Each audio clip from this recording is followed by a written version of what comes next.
Even the consulting engineer was reported lately as saying that he can't yet be sure whether it will be a colossal failure or a masterpiece.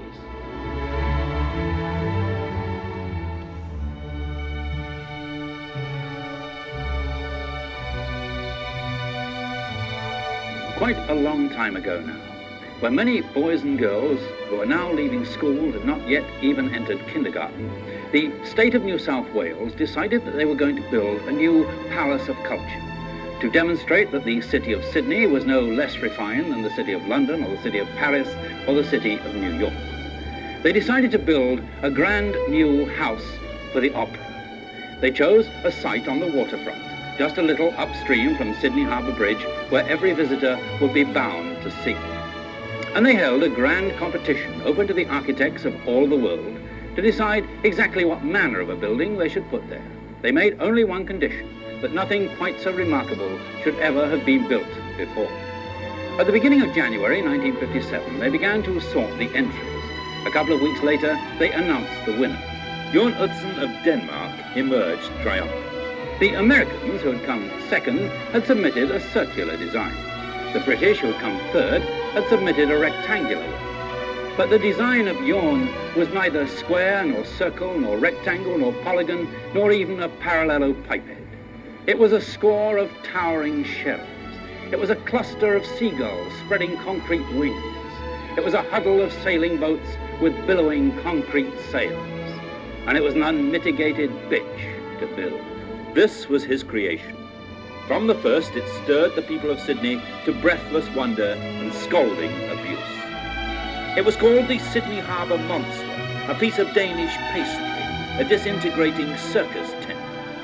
At first count, it was the cheapest of the prize-winning designs, 3.5 million Australian pounds. They began collecting in 1957, and 2 years later, in spite of a £100,000 gift from the government, they had not yet raised $500,000 in donations. Luckily, someone had a bright idea. They launched the Opera House Lottery with the first prize of £100,000 and tickets at £3 each. And Sydneyites, being what they are, as soon as the Opera House was something you could place a bet on, its money troubles were over. They've been queuing up to pay for the Opera House in their thousands ever since. Last year, the Opera House Lottery raised £8 million. But money was the littlest of the Opera House troubles. Right from the beginning, the house was full of trouble.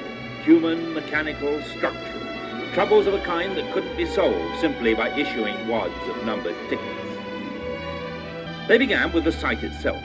The Minister of Transport was using it as a tram depot, and it took years to persuade him to give it up. At last, in 1958, when they had got rid of the trams and they wanted to begin building, they found the site was neither big enough nor strong enough to carry that structure that seemed on paper light enough to fly away. They had to extend the site on 3 sides by building a concrete deck. The whole site had to be reinforced by concrete piers, 550 of them, each 3 feet in diameter, driven right down to bedrock 70 feet below the surface of the water. But all these were milk-tooth troubles compared with the ones that were to come when they started on the roof.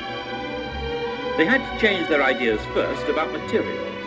At one time, the idea was for a roof of steel coated with concrete, until somebody thought about the noise, and somebody else thought about the climate. Apparently, with that design, the Opera House stars would have been singing above the sirens of the tugboats on the water outside, and the temperature variations would have caused the metal and concrete to rumble and crack like tropical thunder.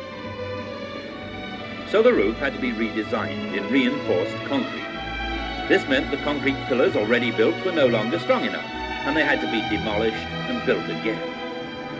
Those great arching shells of Utzon's design, the highest of them rising to 179 feet, no doubt looked mightily impressive on paper. There was just one thing. In reinforced concrete, nobody could actually build them. Eventually, they loaded a computer with a program of 1 million analyses, enough work to last a competent mathematician for 44 years. It produced the answer that they could build something very like Utzon's marvel if they worked with sections of a sphere 248 feet 8.2 inches in diameter.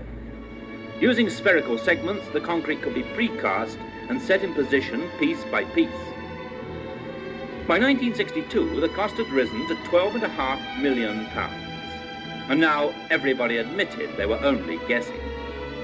The opening day was postponed and postponed again. It had been planned for Australia Day, 1963.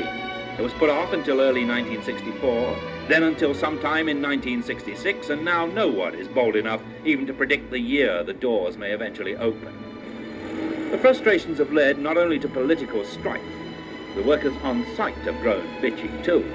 Last July, it was reported that during the previous 12 months, there had been 350 stoppages, almost one a day. 57,000 man-hours have been lost, including 4,000 to acquire better showers and lavatories. In Sydney, comments have become even sour. Even the consulting engineer was reported lately as saying that he can't yet be sure whether it will be a colossal failure or a masterpiece. At one time, the Sydneyites made jokes about their opera house. They wrote comic songs about it, sailing away up the harbour on the first east wind. Not anymore. They defend it now with the kind of passion with which a mother protects an idiot child.